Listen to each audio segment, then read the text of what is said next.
News India के इस खास कार्यक्रम में आपका स्वागत है। हिमाचल प्रदेश में चुनाव चल रहा है, वोटिंग चल रही है और वोटिंग का आखिरी घंटा बचा है। अब से 1 घंटे बाद यानी शाम 5 बजे वोटिंग खत्म हो जाएगी। सब बड़ी खबर आ रही है वहां पर कि 3 बजे तक 55% मतदान हुआ है। हिमाचल प्रदेश में 55% मतदान हुआ है। अभी तक 3 बजे का जो आया है आंकड़ा, उसमें सबसे ज़्यादा मतदान मुख्यमंत्री जयराम ठाकुर की जो सीट है सिराज विधानसभा क्षेत्र, वहाँ पर सबसे ज़्यादा मतदान हुआ है। 65% वोटिंग है, जो 10% ज़्यादा है।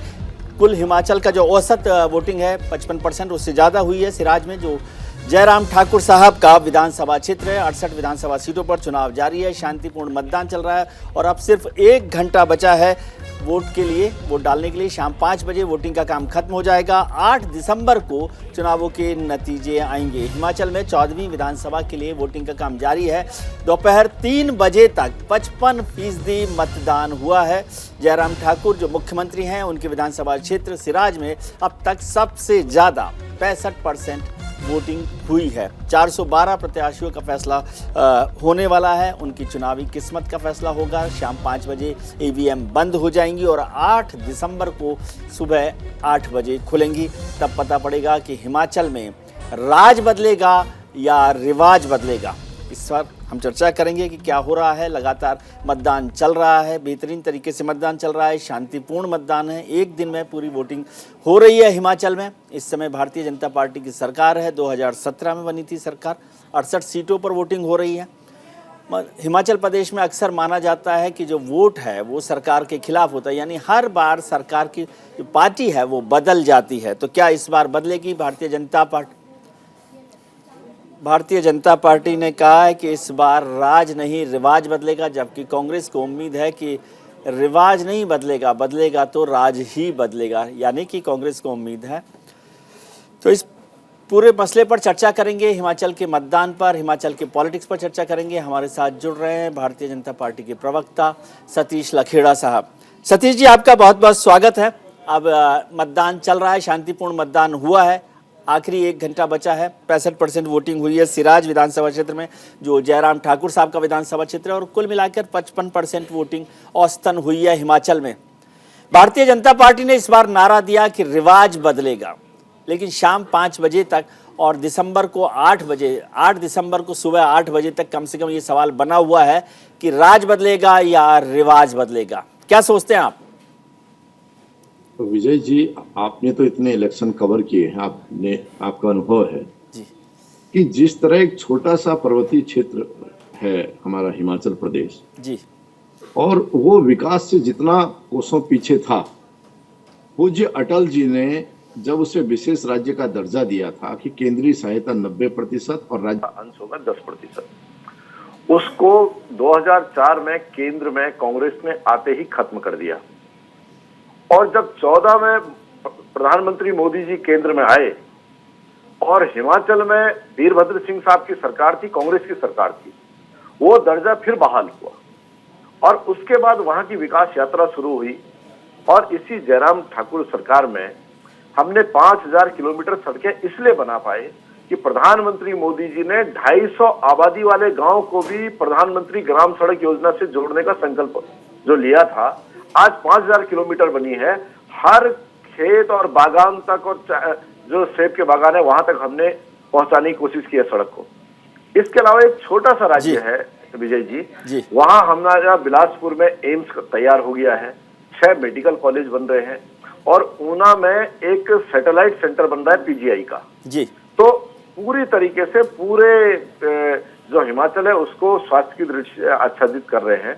और पूरे देश में विजय जी ये भी बताना चाहूंगा, इन 5 सालों की जो उपलब्धि थी, कोरोना में हमने जो सेकंड वैक्सीन है, सेकंड डोज, वो उसमें हिमाचल प्रदेश पूरे देश में नंबर 1 है।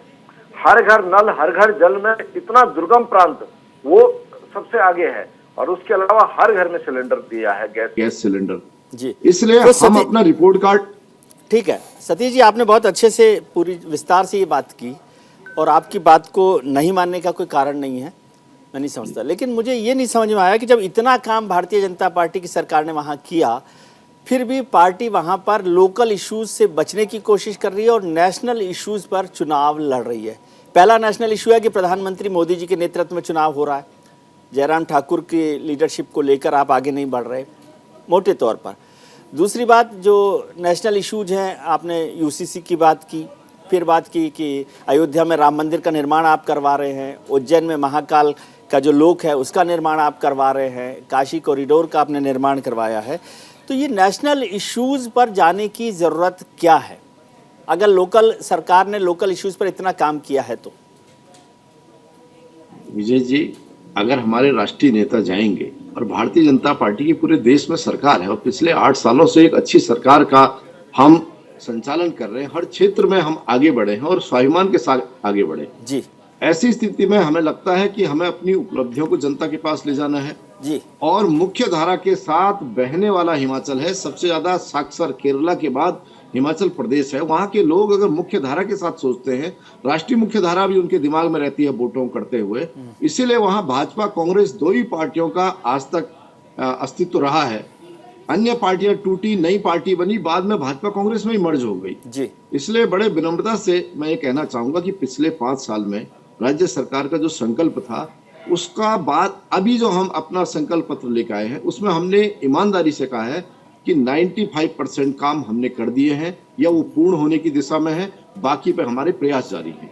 इसलिए हमने स्थानीय स्तर पे भी काम किया है। पूरे एशिया की 35% फार्मा का जो इंडस्ट्री है वो हिमाचल प्रदेश में है। रोजगार की जो अपार संभावनाएं हैं, ठीक है, सबको रोजगार देना एक बहुत बड़ी चुनौती रहती है, मगर हिमाचल प्रदेश ने किसी हद तक बेरोजगारी को कम करने का बहुत प्रयास किया जी। हमारे साथ तहसीन पूनावाला साहब भी जुड़ गए हैं, राजनीतिक विश्लेषक हैं, कांग्रेस पर उनकी बड़ी पकड़ और समझ भी है। तहसीन, आपका बहुत बहुत स्वागत है। अभी सतीश लखेड़ा जी से बात हो रही थी, उन्होंने बहुत लंबा चौड़ा और विस्तार से बताया कि भारतीय जनता पार्टी की सरकार ने बहुत काम वहाँ पर किया है, इसलिए इस बार वहाँ रिवाज बदलेगा और जयराम ठाकुर साहब या भारतीय जनता पार्टी की जो सरकार है वो दोबारा आएगी। कोई शक आपको? दिल को खुश रखने के लिए गालिब ये ख्याल अच्छा है, ख्याल अच्छा है। मुंगेरी लाल के सपने हैं, भाजपा को बहुत बहुत बधाई, सपने देखते रहे। ये जो इनके सपने देश के लिए एक नाइटमेयर बन चुका है और हिमाचल प्रदेश की पावन भूमि से 2024 की सरकार बदलने का जो काम शुरू होने वाला है, आरंभ शुरू होने वाला है, हिमाचल प्रदेश की पावन भूमि से होने वाला है। कांग्रेस की सरकार आ रही है, पूर्ण बहुमत से आ रही है। ये तो क्या वजह आपको लग रही है? अभी सतीश जी ने जितना मुझे सुनाया, बात बताई कि सरकार ने जितना काम किया, उसमें मुझे लगा नहीं कि अब कोई और पार्टी की जगह बची है। नहीं, वो तो बीजेपी प्रचार में तो माहिर ही है जी। वो अपने गुण, अभी जैसे सतीश जी की मैंने बात सुनी, कहे कि फार्मा 35% एशिया का हिमाचल प्रदेश में है। बिल्कुल सही, मैं उस बात से बिल्कुल इत्तेफाक करता हूँ। ये सिर्फ आपके शो पे आज मुझे एक्सपोज करते बता दे कितने नए फार्मा के कंपनी पिछले 5 साल में है, कितने नए आए। और मैं उनको बताता हूँ, जितने आए यूपीए के दरमियान, सारे के नेशनल यूपीए के समय सारे एमओयू साइन हुए थे, सारे एग्रीमेंट साइन हुए थे। हिमाचल में जब से भाजपा की सरकार आई है और जब से वर्तमान केंद्र की सरकार आई है, एक एमओयू साइन हुआ है, एक, वो भी अब तक जमीन पे नहीं आया, एक एमओयू साइन हुआ है। दूसरी बात, बेरोजगारी, इतने आपके पास फार्मा सेक्टर, तो बेरोजगारी में राष्ट्रीय एवरेज से ज्यादा हिमाचल क्यों है? ओआरओपी का मुद्दा है, कितने सारे मुद्दे, अग्निवीर का मुद्दा। विजय जी, मैं इस मुद्दे में ज्यादा नहीं जाने चाहता हूं, सिर्फ 10 सेकंड में अपनी बात समाप्त करूंगा। आज ही की खबर है, सबसे बड़ी खबर, रशिया को इतना बड़ा सेटबैक मिल गया यूक्रेन के अगेंस्ट। रशिया विड्रॉ कर रहा है नॉर्थ यूक्रेन साउथ यूक्रेन से। क्यों? अग्निवीर, रशिया में भी कॉन्स्ट्रिक्टेड आर्मी है, जो अग्निवीर की इनकी योजना है। हमारे युवाओं के बारे में कोई इन्होंने भविष्य के बारे में नहीं सोचा, ना रोजगार में, ना सेना के अंदर। हिमाचल की पावन धरती से ये आरंभ होने वाला है इनका अंत, राजनीतिक अंत। जी सतीश जी, हिमाचल की पावन भूमि से राजनीतिक अंत की शुरुआत, ये बिगिनिंग ऑफ एंड की बात कर रहे हैं तहसीन साहब। दूसरी बात है जो उन्होंने कहा कि कितनी नई फार्मा इंडस्ट्रीज आई हैं, उस पर भी हम चर्चा कर लें। बेरोजगारी तो खैर बड़ा मुद्दा है, लेकिन अब आप उस पर चर्चा नहीं करना चाहते क्योंकि आपने कहा कि राष्ट्र ही जो है वही हिमाचल है और हिमाचल ही राष्ट्र है, तो अब लोकल इशू पे क्या बात करना? विजय जी, हमने इस सरकार में 2 बार फार्मा कंपनियों के साथ सबमिट हुए, जिसमें 28,000 करोड़ का सरकार ने दावा किया निवेश का। अनेक कंपनियां जो दक्षिण भारत की तरफ थी, उनको विशेष किस्म की सुविधाएं देने की बात हुई। और सबसे बड़ी बात है, अभी हमारा जो घोषणा पत्र है, जिसमें हमने जिक्र किया है कि हमने फार्मा पार्क और मेडिकल पार्क की ऊना में घोषणा की है। इसके अलावा जहां तक आप अग्निवीर या ओआरओपी की बात कर रहे हैं, इसे कांग्रेस को ही नहीं छेड़ना चाहिए, इसमें यही घिरेंगे। OROP पे हमने 42 साल पुराने मुद्दे पे हम सबसे पहले आगे आए और हमने इस पे पहल की है। इस देश के सैनिक अपने मेडल लेकर वापस करते रहे, अपने प्रमाण पत्र जंतर मंतर पे जलाते रहे। भारतीय जनता पार्टी पहले भी साथ थी और आज किस्तों में जिस तरीके से काम हो रहा है, 1 रैंक 1 पेंशन पे काम हो रहा है। इसलिए भारतीय जनता पार्टी के, और हम तो डॉक्यूमेंट के साथ आए हैं। अभी भी जब हम आए हैं जनता के बीच में अपने काम को लेकर आए हैं, इसमें कोई सिकुफे नहीं है। बेहतर होता, मुझे तो बड़ा खराब लग रहा है कि हर बार भाजपा कांग्रेस आमने सामने होती थी, इस बार केवल भारतीय जनता पार्टी लड़ रही है जी। भारतीय जनता पार्टी के नेता ही दौरे करते दिख रहे हैं। ये आपने अच्छी बात कही। मैं ये सतीश जी, ये आपने बहुत अच्छी बात कही। मैं भी ये सवाल पूछना चाह रहा था कि ये चुनाव, क्योंकि मेरे मित्र लोग, मेरे सहयोगी भी वहां पर हैं हिमाचल में, और वो कह रहे हैं कि सर सतीश जी आए तो आप ये पूछिएगा कि ये चुनाव बीजेपी वर्सेस कांग्रेस है या बीजेपी वर्सेस बीजेपी है। और आपने खुद नहीं कहा कि अकेले बीजेपी लड़ रही है, तो ये बीजेपी वर्सेस बीजेपी इलेक्शन है ना। स्वाभाविक रूप से जो आप कहना चाह रहे हैं जी, हमारा अगर प्रतिस्पर्धा होगी अपने साथ हम नए गोल स्थापित करेंगे। मगर इस बार जिस बात को कहा जा रहा है कि अभी भी पिछले एक डिबेट में एक मित्र कह रहे थे, ठीक है बहुत बड़ा परिवार है, बहुत सारी लोगों में असहमतियां होती हैं, मगर उन्हें मनाने का प्रयास किया जाता है। और हमारे यहाँ सब कार्यकर्ता हैं, बूथ के कार्यकर्ता से लेकर प्रधानमंत्री जी तक, हमारे यहाँ कोई प्रोटोकॉल नहीं है। किसी को मनाना है, सारे लोग आपस में आगे बात करते हैं, और परिचय है तो अधिकार के साथ बात करते हैं। मगर हमने अपने नाराज लोगों को मनाया है, और जिन्हें नहीं मनाया जा सकता उन्हें किसी स्थिति में नहीं मनाया जा सकता है। और आज भारतीय जनता पार्टी पूरे मनोबल के साथ चुनाव लड़ रही है, और हमें पूरी उम्मीद है जो उत्तर प्रदेश में हमने रिवाज बदला, जो उत्तराखंड में रिवाज बदला, वही हिमाचल में रिवाज बदलने वाले। सर अभी पिछले दिनों नवरात्रा थे तो यहाँ पर रामलीला चल रही थी दिल्ली में, और भारतीय जनता पार्टी के भी बहुत सारे जो नेता हैं उसमें शामिल थे। वो तो खैर अलग इशू है, मैं इसलिए बात कर रहा हूँ कि रामचरितमानस बीजेपी के साथ बहुत कनेक्ट करते। रामचरितमानस को आप जैसे सब विद्वान लोग बड़ा अध्ययन करते। उसमें एक कैरेक्टर है विभीषण। तो लंका का जो दहन हुआ, लंका का जो अंत हुआ, उसकी बड़ी वजह विभीषण है। और मुझे कहा गया कि हिमाचल में बहुत विभीषण है भारतीय जनता पार्टी में। नहीं, विभीषण तो तब था कि जब रावण अहंकार का प्रतीक था, और विभीषण को बदनाम कर दिया गया कि वे अगर नीति के साथ खड़े दिखाई दिए तो हनुमान ने सबके महल में आग लगाई, केवल विभीषण के महल में आग नहीं लगाई। मगर हम जहां तक चीजों को, समस्याओं को रावण मानते हैं और उसका वध करने का सदैव प्रयास करते हैं, बाकी कोई अगर विभीषण होता है, इतने बड़ी पार्टी से अगर कोई सदस्य नाराज होकर जाता है, बाद में हम मानते हैं कि अगले लोकसभा चुनाव में भी अनेक लोग वापस आएंगे। उनकी नाराजगी का अलग अलग स्तर हो सकता है, राजनीतिक होगा, व्यक्तिगत होगा, या क्षेत्रीय समीकरण के आधार पर उन्हें लगता होगा वो जीत रहे हैं, निर्दलीय स्थिति पर जीत रहे हैं। ये विषय विजय जी अलग हो सकता है। मगर उसके बावजूद भी जो नाराजगी कांग्रेस की अपने नेतृत्व से है, कार्यकर्ता की अपने नेतृत्व से है, प्रियंका दीदी और खड़गे साहब का एक कार्यक्रम के अलावा आप बताइए राष्ट्रीय किस नेता का कार्यक्रम गया, किस तरीके से गया। आप भारत जोड़ो यात्रा से महत्वपूर्ण राज्य के चुनाव हैं, आप उस पर ध्यान देते, रणनीति बनाते। वहां के कार्यकर्ता कितने टूटे हुए मनोबल के साथ बूथ पे लड़ रहे हैं, जनसभाएं कर रहे हैं, छोटी छोटी रैलियां निकालने की कोशिश कर रहे हैं, बिना नेतृत्व के, अनाथ होकर के। मैंने खुद कार्यक्रम में देखा है।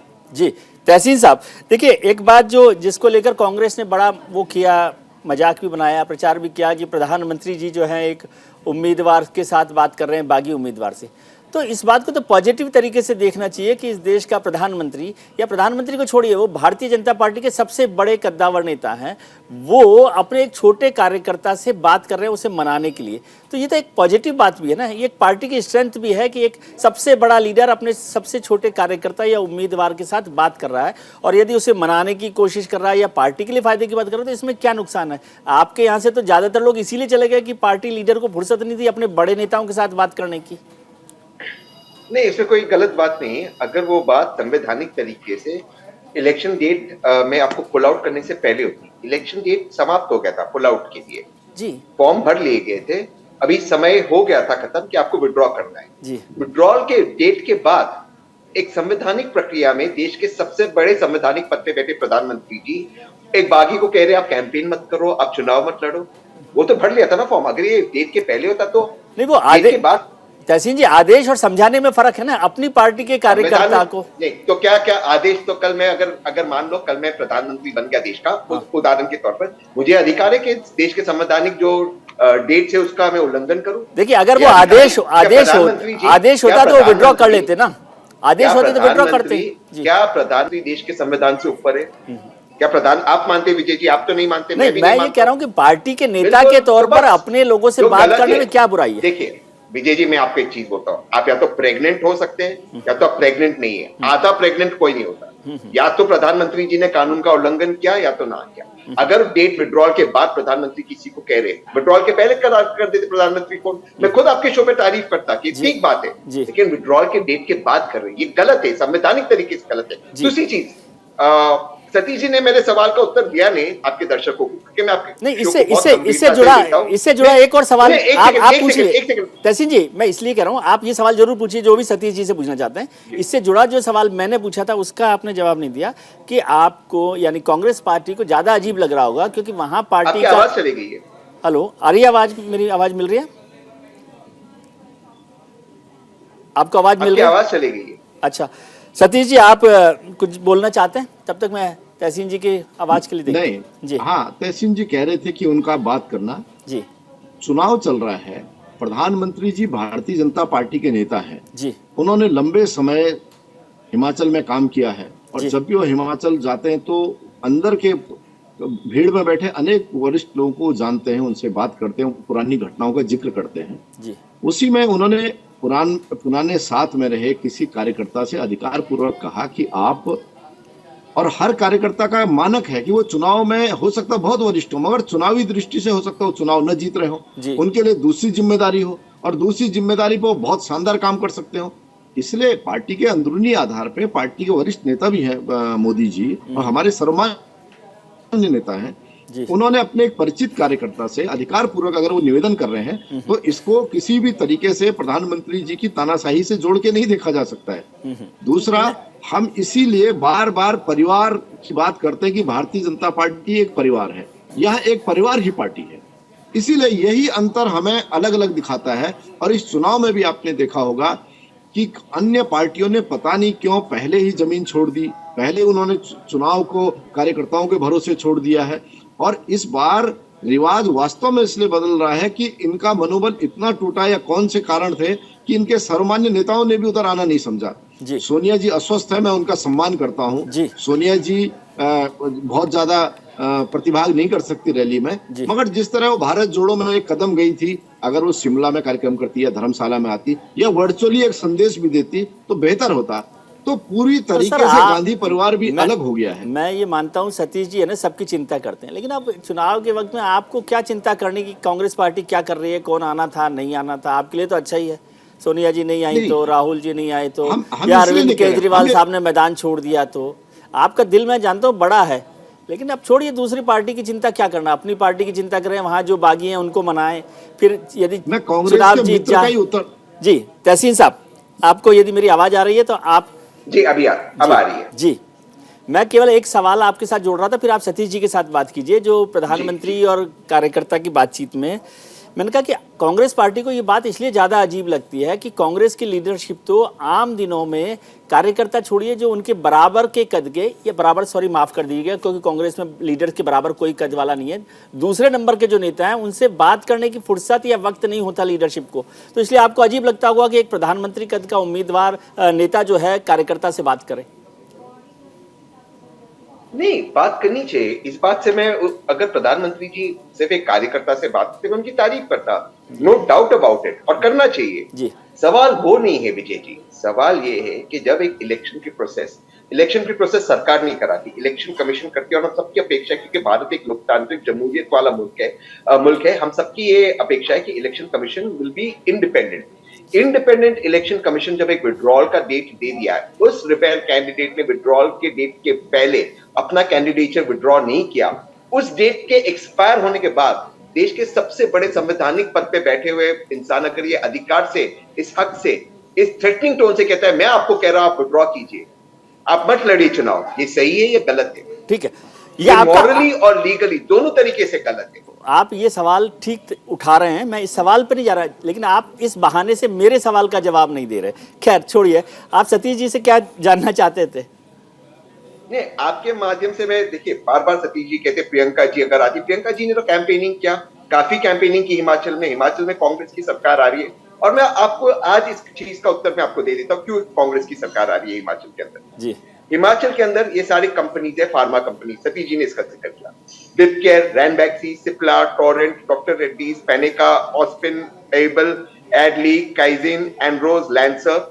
और मैं फार्मा कंपनी से काफी, उनके साथ में काफी काम करता हूँ, काफी उनके शेयर्स खरीदता हूँ, मैं उस पर इन्वेस्ट करता हूँ। ये सारी कंपनीज है, ये हिमाचल के और देश के सबसे 11-12 सबसे बड़े कंपनीज है। इनमें से एक कंपनी का नाम बता दीजिए जो आपके कार्यकाल में आए, एक कंपनी में, 4 नहीं 5 नहीं। आप एक फार्मास्यूटिकल पार्क करोगे, उसमें आप निवेश आएगा, ठीक उसी तरह जैसे 2 करोड़ रोजगार आप देने वाले थे, वो छोड़ दीजिए, क्या होगा, क्या आया, आप उस पर बात कीजिए। मैंने आपको 11 नाम दिए, बताया कि मैं गलत कह रहा हूं, ये यूपीए के समय में नहीं आया। आप बताइए सतीश जी। सतीश जी।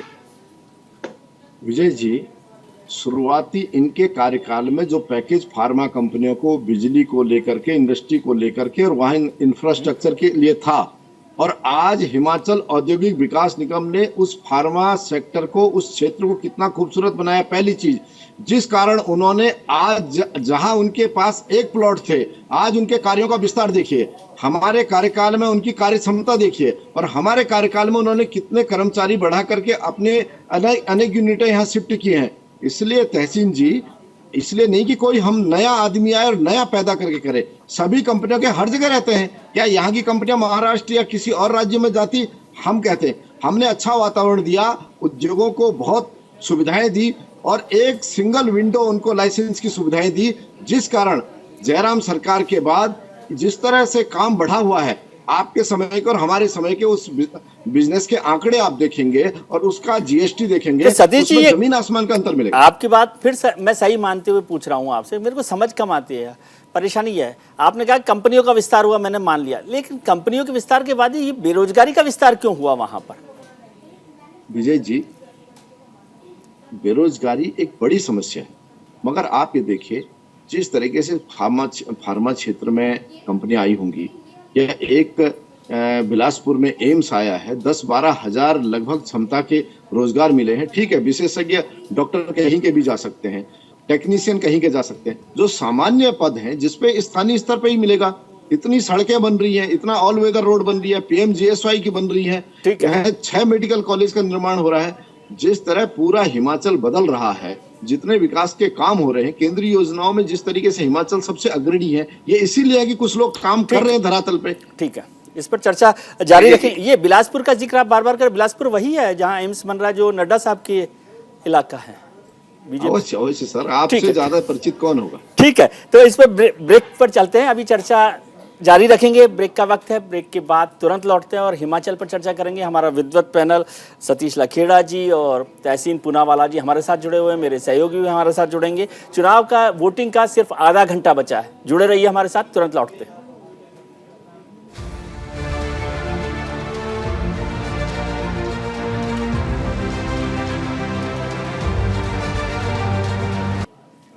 ब्रेक के बाद आपका एक बार फिर स्वागत है। हम चर्चा कर रहे हैं हिमाचल विधानसभा चुनावों को लेकर कि वहां राज बदलेगा या रिवाज। वोटिंग चल रही है लगातार, शांतिपूर्ण मतदान हुआ है। शांतिपूर्ण मतदान का केवल अब आधा घंटा बचा है, 5 बजे तक का मतदान है। 3 बजे तक का जो खबर आ रही थी उसमें 55% तक, 55% मतदान हो चुका था। सबसे ज़्यादा मतदान मुख्यमंत्री जयराम ठाकुर के विधानसभा क्षेत्र सिराज में हुआ था, जहाँ पर 65% जो वोटिंग है वो हो चुकी थी। लेकिन अब आखिरी आंकड़े 5 बजे के जब खत्म हो जाएगा उसके बाद हमें मिलेंगे करीब 1 घंटे बाद। लेकिन अब आधा घंटा बचा है वहाँ पर वोटिंग का, और जो चुनाव के नतीजे हैं वो 8 दिसंबर को आएंगे। 68 सीटों के लिए ये विधानसभा का चुनाव हो रहा है। जयराम ठाकुर की जो सरकार है, भारतीय जनता पार्टी की सरकार है। आमतौर पर यह माना जाता है कि हिमाचल में हर बार सरकार बदल जाती है, यानी वोटर सरकार के खिलाफ वोट देता है। लेकिन बीजेपी ने इस बार नारा दिया है कि इस बार राज नहीं रिवाज बदलेगा, जबकि कांग्रेस कह रही है कि बदलेगा तो राज ही। तो राज बदलेगा या रिवाज, इसका नतीजा तो हम लोग 8 तारीख को जान पाएंगे। लेकिन अभी हम चर्चा कर रहे हैं आज की वोटिंग को और कांग्रेस और भारतीय जनता पार्टी की ताकत को। हमारे साथ 2 बड़े विद्वत लोग जुड़े हुए हैं। भारतीय जनता पार्टी के प्रवक्ता सतीश लखेड़ा साहब हमारे साथ हैं और राजनीतिक विश्लेषक के तौर पर तहसीन पूनावाला साहब हैं। तहसीन जी, आप ही के पास आ रहा हूं जी, पहले आप शुरू कीजिए, फिर मैं सवाल करता हूं। मैं सतीश भाई से बड़ी विनम्रता से एक सवाल पूछना चाहता हूँ। सतीश भाई ने आपके शो पे सारे आंकड़े दिए, कहा हमने इतनी सारी नौकरियां दी है। मैं सेंटर के CMI के डेटा को कोट करते हुए कह रहा हूँ, देश में इस वक्त हमारे मुल्क में वर्तमान स्थिति ये कि 7.8% रेट है अनएम्प्लॉयमेंट का, 40 साल में सबसे ज्यादा, मोदी जी का चमत्कार। अब की बार मोदी सरकार 7.8% अनएम्प्लॉयमेंट है, लेकिन हिमाचल में राष्ट्रीय एवरेज से ज्यादा 9.3% है। मैं नहीं कह रहा हूँ, मोदी जी की सरकार कह रही है। मोदी जी की सरकार यानी नीति आयोग, मोदी जी की जो सरकार की रिपोर्ट है, नीति आयोग की रिपोर्ट है, वो कह रही है कि हिमाचल प्रदेश में इन्वेस्टमेंट स्लो डाउन हुआ है और 2180 इंडस्ट्रियल यूनिट्स पिछले 2 साल में हिमाचल से बाहर चले गए। अब आप जो भी पॉलिसीज की यहां पर आप बात कर रहे हैं, मैं उसका आदर करता हूं, लेकिन ये 2180 यूनिट्स क्यों बाहर गए? सबसे ज्यादा अनएम्प्लॉयमेंट हिमाचल में क्यों है? या तो मैं झूठ बोल रहा हूं या तो मोदी जी की रिपोर्ट झूठ है। आप फैसला कीजिए सतीश जी, डेटा पर हम बात करते हैं। जी सतीश जी, आपको जवाब देना चाहते हैं? नहीं तो मैं सवाल एक रखना चाहता हूँ तहसीन जी। जी जरूर। जो आंकड़े हैं बेरोजगारी के और जितना जनसंख्या का दबाव है, उसके अनुरूप जितने सरकार के प्रयास हैं, जब सरकार ने माना है और इस व्यवहारिक बात को माना कि सभी को सरकारी नौकरी नहीं दी जा सकती है, उसीलिए छोटे छोटे लोन से लेकर मुद्रा लोन से लेकर इतने मार्ग खोले गए जिससे करोड़ों लोग लाभान्वित हुए जी। जिसका इन्होंने मजाक भी उड़ाया था कि पकौड़े तल लो, जो उन्होंने किसी व्यक्ति के रोजगार की बात की थी, उसका भी मजाक उड़ाया गया। मगर जिस तरीके से शिक्षित हिमाचल है और हर शिक्षित वहां बेरोजगार कार्यालय में रजिस्टर्ड है और सबको नौकरी संभव नहीं है, और जितने रास्ते दिए जा रहे हैं, एक राज्य की सरकारी नौकरी की क्षमता है, जितने आज वर्तमान में वही आंदोलन में है और आपके समय का बैठा हुआ आंदोलन है, वो धरना आज हमारे पास का नहीं है, आपके समय का है। इसलिए सरकार के द्वारा प्रयास हो रहे हैं लगातार। जो हमारा लोक सेवा आयोग राज्य का है, उसने अभी सकल रूप से जो नियुक्तियों के पत्र निकाले थे, जिनके बहुत जल्दी परीक्षाएं होने जा रही है, वो चुनावी संकल्प नहीं था, इसलिए उसकी जो लोग सफल होंगे वो इसी सरकार को श्रेय हम लेना चाहेंगे कि हमें ये पवित्र काम का मौका मिला, पुण्य काम का, कि हमने रोजगार दिया। इसलिए जो परीक्षाएं हुई हैं, 17,000 बच्चों को जो अब नौकरियां मिलनी है, इसलिए हम तहसीन भाई से कहना चाहेंगे कि राज्य सरकार ने अपने न्यूनतम क्षमताओं से अधिकतम जो देने की प्रयास किया है और ईमानदारी से किया है। जब हम पूरा देश बदलने जा रहे हैं, किसी बेरोजगार को नहीं छोड़ सकते हैं, उसके लिए जो बेहतर हो सकता है वो करने का प्रयास किया गया। जी तहसीन जी, आता हूँ एक सवाल और। सतीश एक मिनट, मैं सिर्फ टेक्निकल कुछ पूछना चाहता हूँ। सतीश भाई, मैं आपकी सारी बात मान गया। आपने कहा 70,000 लोगों को आप नौकरियां दोगे, जो बच्चा पैदा नहीं हुआ आप उसके मुंडन की पार्टी की तैयारी कर रहे हैं, कहां से लड्डू आएगा, मैं इस बात को मानता हूं। चलो, बच्चा पैदा ना हुआ लेकिन आप मुंडन की पार्टी की तैयारी कर रहे हो, चलो।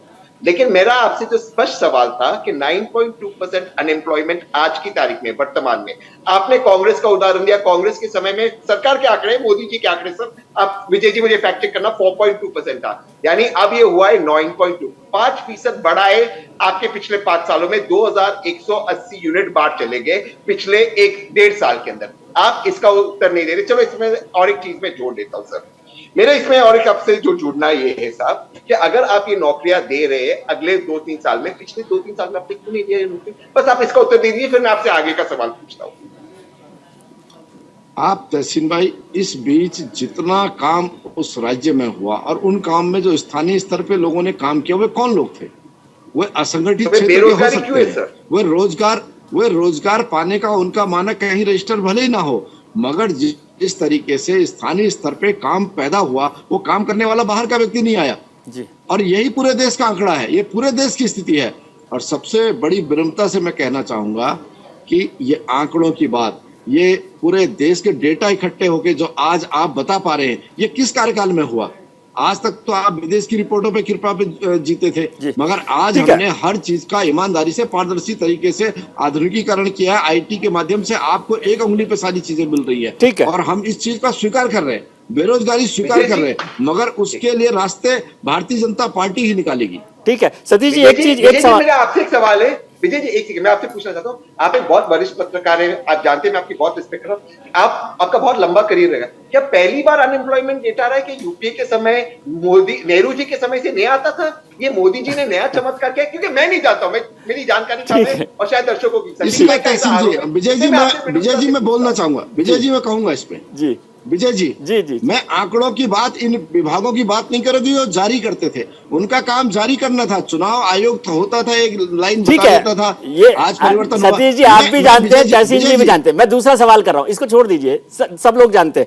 मैं जानना चाह रहा हूं, बेरोजगारी के अलावा एक और बड़ा इशू हिमाचल में रहा जो मुझे समझ आया, वो था ओपीएस का। ओआरओपी की बात तो हो गई, लेकिन ओपीएस की बात नहीं हुई, ओल्ड पेंशन स्कीम की। उस पर भारतीय जनता पार्टी का क्या रुख रहा, क्या होगा? हालांकि अब तो वोटिंग खत्म हो गई, आप जो चाहें वो बोल सकते हैं, लेकिन फिर भी क्या रुख रहा है ओपीएस को लेकर बीजेपी का? क्योंकि ये बड़ा मुश्किल का सवाल है आपके लिए। ये इस देश में नई पेंशन स्कीम लाने की क्रांति किसने की थी जी? ये दिक्कत कौन लेकर आया था? और हमने तो राज्य में इसकी चीफ सेक्रेटरी के नेतृत्व में कमेटी बनाई है, और अगर इस पर कोई बेहतर काम करेगा तो भारतीय जनता पार्टी करेगी। लटकाना, अटकाना, भटकाने की राजनीति अब नहीं चलेगी, प्रमाणिक तरीके की राजनीति है, और अब जनता भी जागरूक है। अगर ऐसा नहीं करेंगे तो वो भी बाहर फेंक देगी।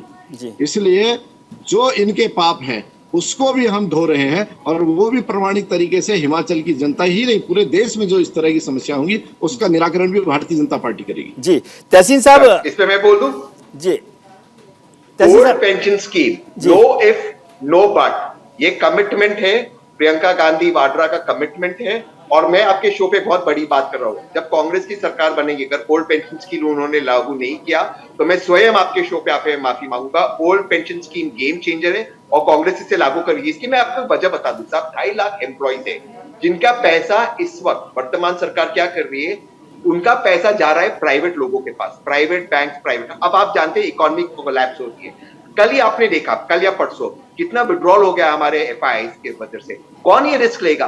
जो पैसा सरकार के पास होना चाहिए, जो सरकार की गारंटी होना चाहिए। साहब आप जिंदगी भर सरकार के लिए काम करते हो और सरकार आपको गारंटी नहीं दे, आप निजी लोगों को पैसा दे, किस तरह की इसकी स्कीम है साहब? ठीक है, ये वैसे न्यू पेंशन स्कीम किसने शुरू की थी? ये सतीश जी ने सवाल किया, अधूरा रह गया था। न्यू पेंशन स्कीम जो कांग्रेस के समय के जो उसका ड्राफ्ट था, उसके अंदर 80% सरकार की गारंटी थी, 20% निवेश हो रहा था। इन लोगों ने क्या किया, 70% निवेश जा रहा है प्राइवेट सेक्टर में। सब 80-20 और 70-30 में बड़ा अंतर होता है। कांग्रेस क्या कह रही है, ओल्ड पेंशन स्कीम, सरकार की गारंटी होनी चाहिए। तब आप सरकार का बॉन्ड खरीदते हो, वो बॉन्ड की गारंटी रिजर्व बैंक देती है, सरकार देती है, क्या कोई निजी सेक्टर देता है? ये क्या बात कर रहे हैं? जो कांग्रेस का ड्राफ्ट था आप उसे सामने रखे और इनका ड्राफ्ट को आप सामने रखे, इनकी पेंशन स्कीम को, आपको इसमें अंतर दिखाई देगा। जी तहसीन जी, एक सवाल, आपने अभी प्रियंका जी का नाम लिया, आप प्रियंका जी को, राहुल जी को, गांधी परिवार को बहुत करीब से जानते हैं और कांग्रेस को बेहतर तरीके से समझते हैं। पिछले दिनों से कई चर्चा हो रही है भारतीय जनता पार्टी के बागी कैंडिडेट्स और बागी नेताओं की बात तो हो गई, लेकिन मुझे सुनाई आया कि पार्टी में आजकल 2 ग्रुप हो गए हैं। एक प्रियंका जी के साथ चलने वाले नेता हैं, एक मुख्यमंत्री प्रियंका जी के साथ चलता है, दूसरा मुख्यमंत्री राहुल जी के साथ चलता है। उसको किसी से लेना देना नहीं है, वो वहाँ से वहाँ जाएंगे। अब मैं नाम नहीं लेना चाहता क्योंकि नाम तो आप सबके जानते हैं। तो अब ये पार्टी जो है वर्टिकली डिवाइड हो गई है प्रियंका जी एंड सोनिया जी में। वैसे एक अलग और हैं, कांग्रेस के अध्यक्ष भी हैं मल्लिकार्जुन खड़गे, खैर उनकी तो पार्टी नहीं है, वो दोनों के साथ होंगे या नहीं होंगे, लेकिन ये राहुल गांधी जी की पार्टी और प्रियंका जी की पार्टी हो गई है क्या? क्योंकि कांग्रेस के आप देखिए ना, हिमाचल में चुनाव हुआ, बहुत खास लोग वहां पर गए हैं, गुजरात में कौन जा रहा है वो भी आप जान रहे हैं। थोड़ा सा मेरा ज्ञानवर्धन इस पर कीजिए। आपके शो पे मैं इसे बहुत क्लियरली, और आप शायद संकोच कर रहे थे नाम लेने के लिए, मैं कोई संकोच नहीं करता, मैं पॉलिटिकली मेरा कोई पॉलिटिकली हारने का मैं संकोच नहीं करता, मैं संकोच नहीं करता, मैं नाम पर जाता नहीं, इसलिए मेरी आदत में नहीं है। मैं कह रहा हूँ कोई मुख्यमंत्री इस कैंप में उस कैंप में नहीं है, कोई ये जनरल सेक्रेटरी वो जनरल सेक्रेटरी। ये पार्टी सिर्फ करोड़ों कांग्रेस कार्यकर्ताओं की पार्टी जिनकी श्रद्धा गांधी परिवार में है, नो इफ नो बट। और पार्टी के अध्यक्ष मल्लिकार्जुन खड़गे। अब खड़गे साहब के बारे में बार बार ये प्रश्न उठते, मैं आपको बताता हूँ कि खड़गे साहब दलित समाज से आते हैं, कि गरीब समाज से आते हैं, इसलिए बार बार ये प्रश्न उठता है कि क्या वो योग्य है, क्या उनकी पार्टी है, उनकी पार्टी नहीं, उनका कोई स्टैंडिंग है। जो व्यक्ति गरीब समाज से आता है, ये भाजपा को चलता ही नहीं कि दलित समाज का व्यक्ति कांग्रेस का अध्यक्ष बनाए। वरना आपसे मैं सवाल पूछता हूं, सतीश भाई मुझे एक सवाल का जवाब दे दीजिए। आरएसएस के आज तक कौन सा अध्यक्ष बना है जो दलित या ओबीसी समाज से आते हैं? आप बता दीजिए। या आपको चलता ही नहीं है ना कि दलित समाज का व्यक्ति कांग्रेस का अध्यक्ष बना है, इसलिए अफवाहें आप फैलाते हो। खड़गे साहब की नहीं चलती। खड़गे साहब कांग्रेस के अध्यक्ष है और सभी कांग्रेस के कार्यकर्ताओं की श्रद्धा गांधी परिवार में। जी, लेकिन सर भारतीय जनता पार्टी के अध्यक्ष रहे हैं, आपको तो ज्यादा जानकारी होगी तहसीन साहब, क्योंकि आपकी पॉलिटिकल नॉलेज जो है बहुत अच्छी है। लक्ष्मण रहे जी, हाँ, सतीश जी एक ही दलित अध्यक्ष रहे, एक ही दलित अध्यक्ष रहे बंगारू लक्ष्मण जी, और उनके साथ क्या हुआ हम सब जानते हैं। विजय जी, तो यहाँ तो क्या हुआ ये सब जानते हैं। तो 27 साल से तो यहाँ गांधी परिवार ही अध्यक्ष बना रहा, अब उस पर क्या बहस करें हम लोग, ये अलग इशू है, आज इस पर चर्चा करना। मैं आपसे बता रहा हूँ, कांग्रेस ने एक आदमी, एक औरत, एक हिंदू, एक मुस्लिम, एक सिख, एक दलित, एक ओबीसी, एक ब्राह्मण, कोई भी कांग्रेस का अध्यक्ष बन सकता है। आरएसएस का आज तक अध्यक्ष क्यों कोई दलित ओबीसी समाज का नहीं बना, वो बताइए। क्यों कोई महिला बीजेपी की अध्यक्ष नहीं बन सकती, वो बताइए। कोई महिला बन सकती है बीजेपी की अध्यक्ष? सतीश जी। विजय जी, मैं सबसे पहले तो अपने भाई को दुरुस्त करना चाहूंगा। आरएसएस कोई पॉलिटिकल पार्टी नहीं है, ना उसने राज करना है, ना किसी को लाभ देना है, ना नुकसान देना है। वहां जीवनदानी लोगों की का संगठन है, सबसे बड़ा सांस्कृतिक, इसलिए उसको अलग रखे, अच्छी बात है। दूसरी बात है, जब राष्ट्रीय कांग्रेस इंदिरा हो सकती है, तो कांग्रेस राहुल, कांग्रेस प्रियंका होने में भी कोई बड़ी बात नहीं, चमत्कार होते रहते हैं। मगर जहां तक आप कह रहे हैं कि खड़गे साहब पिछड़ी पृष्ठभूमि से आते हैं, किसने मना किया उनको? जब आपने अध्यक्ष तय किया, हमने क्या टिप्पणी की, वो आपका अंदर मामला था। मगर जब मुर्मू जी का नाम हुआ था, आपने क्या क्या नहीं बोला था, कितना उपहास उड़ाया था, क्या क्या, मतलब उन शब्दों को दोहराना मुझे नहीं लगता है वो महिला का भी अपमान होगा, महामहिम का भी अपमान होगा। अभी सतीश जी, मुर्मू जी जो हैं राष्ट्रपति हैं, अभी हम उस पर चर्चा ना करें, वो बेहतर है। पॉलिटिकल बातचीत कर लें तो ठीक है। नहीं, मैं कांग्रेस की टिप्पणियां दिला रहा हूं, मैं कोई टिप्पणी से नहीं रहा हूं, मेरा ये निवेदन है कि उस टिप्पणी से भी वहीं पर पहुंचते ना, हम उसको नहीं चाहते। तो हम इतना ही कहना चाहेंगे कि हमने जब उन पे कोई टिप्पणी नहीं की, आप जातियों को लेकर आते, धर्म को लेकर आते, हर चीज को। और विजय जी, आप ये बताइए, क्या इस भारत जोड़ो यात्रा से महत्वपूर्ण इस देश में और काम नहीं हो रहे हैं? केवल तो सर, ये तो उनकी पार्टी की चिंता है ना, ये क्यों आप परेशान? मैं आपका दिल समझता हूँ कि इतना बड़ा है, आप तहसीन जी की पार्टी की भी आपकी चिंता कर रहे हैं। की बात नहीं कर रहा हूँ, मैं उनके यात्रा के सवाल उठा रहा हूँ कि कौन सवाल उठा रहा है। ये भारत जोड़ो करने वाले, ये जोड़ने चले हैं भारत जी। कांग्रेस भारत जोड़ेगी। जिस कांग्रेस ने भारत का मानचित्र तोड़ा 47 में, जिस कांग्रेस ने 47 में हिंदू मुस्लिम दंगे करके, विभाजन के दंगे करा के देश का भाईचारा तोड़ा, जिन्होंने 65 में गौ सेवकों पर गोली चलाकर सनातन की मान्यताओं को तोड़ा, 77 में आपातकाल लगा के जिन्होंने संविधान तोड़ा, और 84 में तो देश का माहौल तोड़ा सिखों को जला के, वो क्या जोड़ेंगे? जिन्होंने आप प्रायश्चित यात्रा निकाल लें, ठीक बात है। और दूसरी चीज जी, तहसीन जी को जवाब दे लें। इतिहास में गए सब, इतिहास में गए तो इतिहास मेरा फेवरेट सब्जेक्ट है, आप जानते हो। अब मैं इतिहास कोट करूंगा। 12 सितंबर 1947 गोलवलकर जी महात्मा गांधी को मिलते, गांधी जी उनको कहते, गोलवलकर साहब को, गुरु गोलवलकर को, आपके हाथ में खून है, आप मतलब आरएसएस के हाथ में खून है, गांधी जी कहते। आरएसएस के बारे में गांधी जी के विचार थे। 12 सितंबर 1947 में फैक्ट चेक कीजिए। 12 दिसंबर 1948 राजेंद्र प्रसाद जी देश के राष्ट्रपति पत्र लिखते। लेकिन तहसीन साहब इसमें ये भी जोड़, नहीं मैं इसमें एक चीज और ऐड कर दूं कि बहुत जरूरी है। आप पूरा बताइए, आप इतिहास कर रहे हैं, मैंने कहा इतिहास में ये भी जोड़ लीजिए कि गांधी जो है आरएसएस की जो शाखा थी, जो कार्यक्रम था, उसमें गए भी थे और उन्होंने कहा था कि वो डिसिप्लिन था जी। ये मैंने कहा कि आपको एड ऑन कर दूं मैं आपको। बिल्कुल, 1932 परेड में हिस्सा लिया था हमने, संघ को परेड के लिए आमंत्रित किया था। मगर जिस तरीके से यहाँ आरएसएस की चर्चा क्यों, आरएसएस की चर्चा क्यों हो रही है? ठीक है, आप तहसीन, मैं बोलता हूँ आरएसएस की चर्चा क्यों हो रही है। बिल्कुल सही कह रहे विजय जी। 1932-35 में 2 बार गांधी जी गए थे, आरएसएस की तारीफ भी की। उसके बाद आरएसएस ने गांधी जी को धोखा दिया। गांधी जी को धोखा देने वाले 2 लोग थे, एक है मुस्लिम लीग, एक है आरएसएस। दोनों ने मिलकर, हिंदू महासभा और मुस्लिम लीग ने बना के 2-3 बार इस देश के अंदर सरकारें बनाई, गांधी जी को धोखा दिया। इसलिए लास्ट में गांधी जी कहते हैं आरएसएस के हाथ में खून है। मैं 1948 12 दिसंबर 1948 राजेंद्र प्रसाद जी का पत्र को कोट करता हूँ, वर्बैटिम कोट कर रहा हूँ, अंग्रेजी में कह रहा हूँ, हिंदी में उसका अनुवाद कहता हूँ, वो करूंगा। वो वल्लभ भाई पटेल को लिखते हैं कि आरएसएस एक फैसिस्ट ऑर्गेनाइजेशन है जो वायलेंस इस्तेमाल करता है अपने ऑब्जेक्टिव्स को पूरा करने के लिए, एक सीक्रेटिव ऑर्गेनाइजेशन है। देश के पहले राष्ट्रपति लिखते हैं। मैं आज पूछता हूं आपसे, आप कह रहे हो मैं आरएसएस की चर्चा क्यों कर रहा हूं? क्योंकि आरएसएस में अलग अलग न्यूज़पेपर के हेडलाइंस है, सारी न्यूज़पेपर के हेडलाइंस आपको बताता हूँ। मिनिस्टर्स को समन करता है, कहता है ये रिपोर्ट होनी चाहिए, वो रिपोर्ट होनी चाहिए। क्यों मोहन भागवत जी मिनिस्टर्स को समन करते हैं? क्या अधिकार है मोहन भागवत जी का मिनिस्टर्स को समन करने का? कौन से संवैधानिक पद पे? आपको रिपोर्ट बता दूंगा यहाँ पे। आज इस पर हम चर्चा नहीं कर रहे हैं। आप मुझे बताइए आरएसएस आरोप गलत आरोप लगा रहे। चलिए अभी इस पर चर्चा की जरूरत नहीं है, फिर किसी दिन चर्चा का भी वक्त मेरे पास नहीं वो बचा। इतिहास में गए, मैं नहीं गया। सतीश जी को छोटी सी बात कहना चाहते हैं, वक्त मेरा खत्म हो गया जी। विजय जी बहुत छोटा सा आखिरी बात कर रहा हूँ। हाँ सतीश जी आपसे एक सवाल है। नहीं तहसील जी, आप सवाल फिर करेंगे। सतीश जी को छोटा सा कमेंट का टाइम है, बिल्कुल टाइम नहीं बचा मेरे जी। हम ये कह रहे हैं, आप कह रहे हैं गांधी जी को धोखा किसने दिया? गांधी जी को धोखा गांधी परिवार ने दिया। वो कहते थे राम राज आना चाहिए। चलिए आप सतीश जी, आप इस पर फिर बात करेंगे। मगर आप राम के खिलाफ हो गए। उन्होंने कहा राम काल्पनिक है। रामराज और गांधी परिवार पर फिर से बात करेंगे। आज हम चर्चा कर रहे थे हिमाचल की, लेकिन अच्छा रहा क्योंकि विद्वान लोग होते हैं तो फिर बहुत सारी चर्चा बढ़ती जाती है और बात जब निकलती है तो बात दूर तक जाती है। आप दोनों का बहुत बहुत शुक्रिया, सतीश जी का, तहसीन पूनावाला जी का बहुत शुक्रिया। चुनाव के वोटिंग का टाइम अब खत्म हो रहा है। हिमाचल का चुनाव का जो वोट था वो 5 बजे खत्म हो जाएगा। 8 दिसंबर को नतीजे आएंगे। 68 सीटों पर वोटिंग हुई है, शांतिपूर्ण मतदान हुआ है, बेहतर मतदान हुआ है। नतीजा 8 दिसंबर को आएगा और जो ये आप स्क्रीन पर देख रहे हैं सवाल, राज बदलेगा या रिवाज, ये 8 दिसंबर को पता चलेगा और हम तब भी आपके साथ हाजिर रहेंगे। आप कहीं मत जाइए। ब्रेक के बाद मेरे सहयोगी प्रीति के साथ प्रोग्राम देखिए इंडिया का सवाल।